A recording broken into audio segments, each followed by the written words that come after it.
Sir Ramnagar Akhil పైల్వాన్ arrest అవ్వడం జరిగింది sir నిన్న. మరి ఈ అరెస్ట్ గల కారణాలేంటి? సో, ఇతని బయోగ్రఫీ ఏంటి? ఎవరు ఇతనసలు?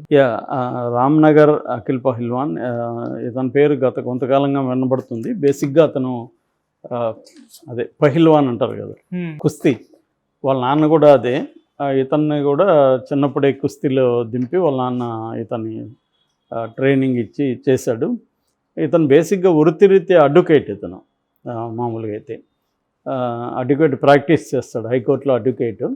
బట్ ఈ యూత్ ఐకాన్ లాగా అయిపోయాడు. సోషల్ మీడియాలో కూడా ఇతని వీడియోస్ ఇవన్నీ చాలా ఎక్కువ ఉంటాయి. యూట్యూబ్ ఇంటర్వ్యూలు కూడా బాగా ఇచ్చాడు. ఆ క్రమంలో అతను చెప్పింది ఏంటంటే, పహిల్వాన్ అంటే ఒక మీనింగ్ కూడా చెప్పాడు అతను. అదేంటంటే చిక్కులు నుంచి విడిపించేవాడే పహిల్వాన్ అని. సో ఇప్పుడు అది ఐరనీ అంటాం కదా, అతనే చిక్కుల్లో ఇరుక్కున్నాడు.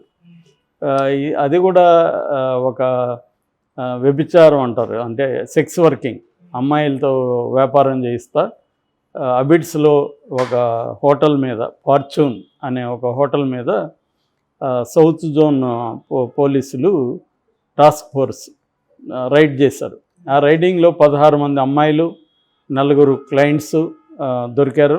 దాదాపు 2 ఆర్గనైజర్స్ కూడా పట్టుకున్నారు వీళ్ళు. దీనంతా కోఆర్డినేట్ చేసేవారు.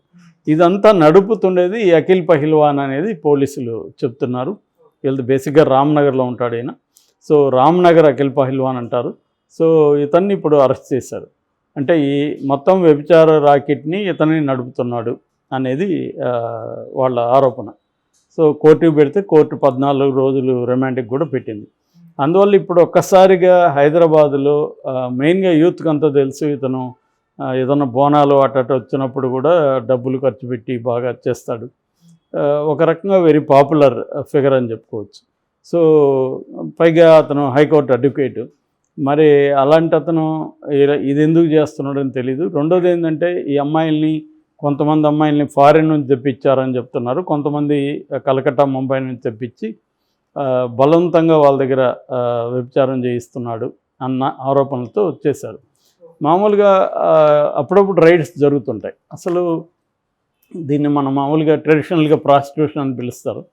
అసలు ప్రాస్టిట్యూషన్ అనేది ఇండియాలో లీగలా కాదని చాలామంది కన్ఫ్యూజన్ ఉంటుంది. నిజానికి బై డెఫినేషన్ ప్రాస్టిట్యూషన్ అనేది లీగలే ఇండియాలో. కాకపోతే ఏంటంటే దానికి అనేక ఇప్స్ అండ్ బట్స్ ఉంటాయి. మనకి సీతా అని ఒక చట్టం ఉంది, SITA, సీతా అంటారు. అంటే suppression of immoral traffic act. అది ఈ యాక్ట్ కింద ఒక ప్రైవేట్ ఇంట్లో వ్యభిచారం చేస్తే అది తప్పు కాదు. కానీ 200 యార్డ్స్ పబ్లిక్ ప్లేస్కి 200 యార్డ్స్ దూరంలో చేస్తే అది తప్పు. సో ఈ 200 యార్డ్స్ ఇప్పుడు ఇక్కడ చేస్తున్నారు, పబ్లిక్ స్పేసా కాదా? ఇది ప్రైవేట్ అనుకుంటే ప్రైవేటు, పబ్లిక్ అనుకుంటే పబ్లిక్. సో ఇలాగా చట్టాలు రకరకాలు ఉన్నాయి. దీంట్లో సొలిసిటేషన్ అంటారు. పబ్లిక్ సొలిసిటేషన్ అంటే ఎవరినైనా మనం అరేంజ్ చేయడం, ఇట్లాంటివి, అది రాంగు. అట్లాగే ట్రాఫికింగ్ అంటే అమ్మాయిలకి ఇష్టం లేకుండా అమ్మాయిల దగ్గర బలవంతంగా ఈ పనులు చేయించడం. అట్లాగే పింపింగ్ అంటారు. పింప్ అంటే దీన్ని తార్పుడుగాళ్ళు అంటారు తెలుగులో. సో ఒక అమ్మాయిని ఇంకొక క్లయింట్కి అరేంజ్ చేయడం, ఇవన్నీ కూడా ఈ చట్టం కింద నేరాలు. అయితే వ్యక్తిగతంగా ఎవరైనా ఒక అమ్మాయి తన ఇంట్లో ప్రాస్టిట్యూషన్ చేస్తే నేరం కాదనేది ఒక ఇంటర్ప్రిటేషన్. దీని మీద కూడా విభేదాలు ఉన్నాయి. సుప్రీంకోర్టు అనేక సార్లు కూడా దీన్ని లీగలైజ్ చేసే విషయం మీద కూడా ఆలోచించమని సెంట్రల్ గవర్నమెంట్కి చెప్పింది. ఎందుకంటే సుప్రీంకోర్టు ఎందుకు చెప్పిందంటే, ఇక్కడ ప్రధానంగా ఉమెన్ సఫర్ అవుతున్నారు. ఈ వృత్తిలో పనిచేసే ఉమెన్, వాళ్ళు ఏంటంటే చాలామంది బతుకు తెరువుగా దీన్ని ఎంచుకుంటున్నారు. అందుకని ఇది కూడా ఒక వర్క్ అని, దీన్నే సెక్స్ వర్క్ అని పిలుస్తున్నారు. ఇప్పుడు కొత్తగా వాళ్ళని వ్యభిచారులు అనకూడదు, ప్రాస్టిట్యూట్స్ అనకూడదు, సెక్స్ వర్కర్లు అనాలి అనే ఇప్పుడు కాన్సెప్ట్ కొత్తగా వచ్చింది. ఓకే. సో అందుకనే సెక్స్ వర్కర్లు అని పిలుస్తున్నారు. Sex is also work. వాళ్ళని కూడా ఎంప్లాయీస్గా చూడాలి, వాళ్ళకి ప్రొటెక్షన్ ఉండాలి అనేది కూడా ఉంది. యాక్చువల్గా 2016లోనే దీని మీద బిల్లు కూడా పెట్టారనమాట. ఇది సెక్స్ వర్కర్ల లీగల్ రైట్స్ని ప్రొటెక్ట్ చేసే విధంగా సుప్రీంకోర్టు చెప్పినప్పుడు బిల్లు కూడా పెట్టారు. కానీ అది లాగా మారలేదు, అది అట్లాగే ఉండిపోయింది.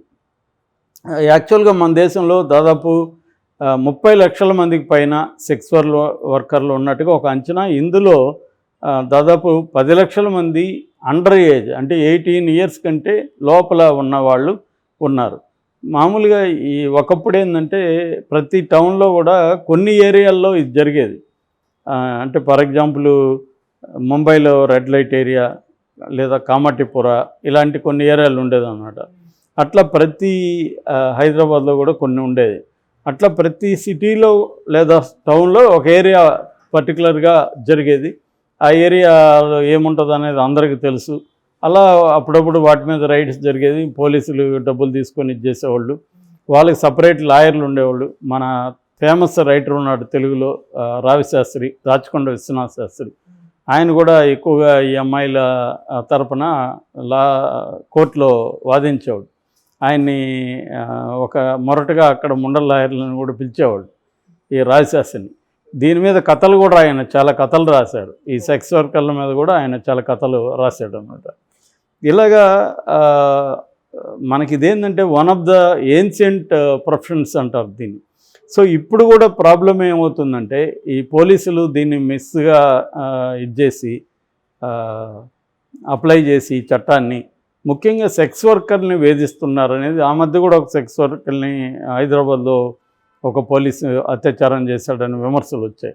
ఇలాగే వీళ్ళని ఎక్కువగా పోలీసులు ఏం చేస్తారంటే వాళ్ళని పట్టుకుపోవడం, వాళ్ళని వీళ్ళు లైంగికంగా వాడుకోవడం, వాళ్ళ మీద కేసులు పెట్టి బెదిరించడం, ఇవన్నీ చేస్తుంటారు. డబ్బులు తీసుకోవడం, ఇవన్నీ చేస్తుంటారు అన్నమాట. అది ఇప్పుడు ఏమైపోయిందంటే దీంట్లో 2 రకాలు ఉంది. ఒకటి ఇలాగా హోటళ్ళల్లో అక్కడెక్కడ చేయడం. రెండోది ఏంటంటే హైటెక్ పద్ధతుల్లో, అంటే వాట్సాప్ గ్రూపులు కొన్ని ఫామ్ అవ్వడం. వాళ్ళు ఎక్కడో ఉంటాడు, వాడెవడో మనకు తెలీదు, వాడు నెంబర్ మాత్రమే మనకు ఉంటుంది. మనల్ని కాంటాక్ట్ చేస్తే వాడు ఫోటోలు పంపిస్తాడు. సెలెక్ట్ చేసుకుంటే ఆ అమ్మాయితో వాడికి కూడా సంబంధం ఏమి ఉండదు, ఆ అమ్మాయి ముఖం కూడా వాడు చూస్తున్నాడు. ఇవన్నీ ఇలాగా ఒక వెర్చువల్ ప్రపంచంలో జరుగుతుంది. రెండవది ఎస్కార్ట్ అంటారు. ఎస్కార్ట్ సర్వీసులు అయితే ఆన్లైన్ లీగల్గా ఉంటాయి. అవి ఎస్కార్ట్ అంటే ఇప్పుడు ఒక బిజినెస్ మ్యాన్ ఆస్ట్రేలియా నుంచి ఇండియాకి వచ్చాడు. అతనికి ఇక్కడ లోకల్గా ఒక టైపింగ్ కావచ్చు, అతను పర్సనల్ అసిస్టెంట్గా అన్ని పనులు ఈ అమ్మాయి చేస్తుంది.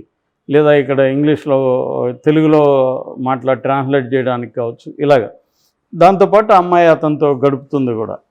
దీన్ని ఎస్కార్ట్ సర్వీస్ అని పిలుస్తుంటారు అన్నమాట. ఇలాగా రకరకాల పద్ధతిలో ఇది పెరుగుతుందే కానీ ప్రపంచవ్యాప్తంగా ఇండియాలో కూడా టెక్నాలజీ ఉపయోగించుకొని మరింత ఇదైంది. ఈ మధ్య ఏమైందంటే దేశాల సరిహద్దులు కూడా చెడిపోయినాయి. కొన్ని దేశాల్లో ఏమో ఫర్ ఎగ్జాంపుల్ థాయిలాండ్ లాంటి దేశాల్లో ఇది లీగల్. అసలు వాళ్ళ టూరిజమే సెక్స్ టూరిజం మీద ప్రధానంగా డిపెండ్ అయ్యి బతుకుతుంది. వేరే రకమైన టూరిజం కూడా ఉంది కానీ దీని ప్రధాన అట్రాక్షన్గా ఉంటుంది అనమాట. అట్లాగే సోవియట్ యూనియన్ కూలిపోయినాక అక్కడున్న జార్జియా, ఉక్రెయిన్ అలాంటి దేశాల నుంచి కూడా అమ్మాయిలు విపరీతంగా ఏషియన్ కంట్రీస్కి వచ్చేస్తున్నారు. ముఖ్యంగా థాయిలాండ్కి, తర్వాత ఇండియాకి, ఢిల్లీ, ముంబైలో కూడా వీళ్ళ సంఖ్య బాగా పెరిగింది. ఎందుకంటే వాళ్ళకి అదే ప్రధానమైన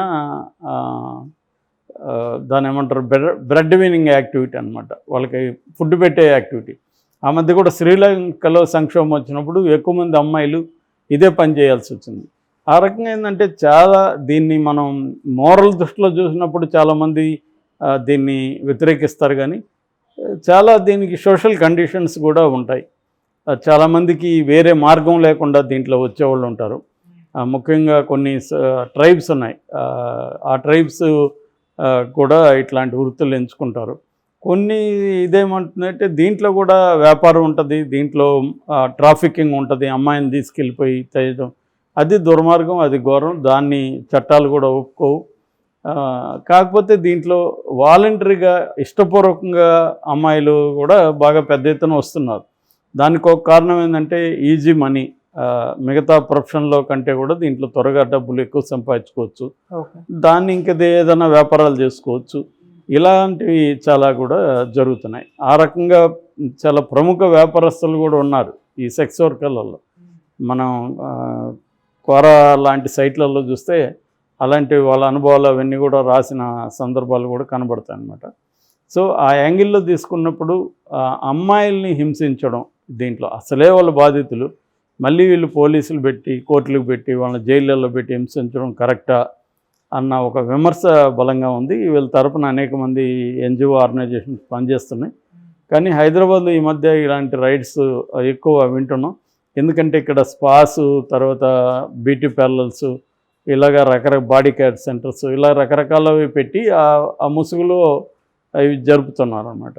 దీంతో ఒక్కొక్కసారి పోలీసులకి వాళ్ళకి రేపో కుదిరినప్పుడు అంత బాగానే ఉంటుంది, కుదిరినప్పుడు చేయడం, లేదా కొన్ని హోటల్స్ మీద రైడ్ చేసి అప్పుడప్పుడు ఇలా చేయడం ఉంటుంది. ఇది ఒక సిస్టమ్ అని రెగ్యులేషన్స్ అనేవి లేవు. పెట్టాలనే డిమాండ్స్ అయితే ఉంది.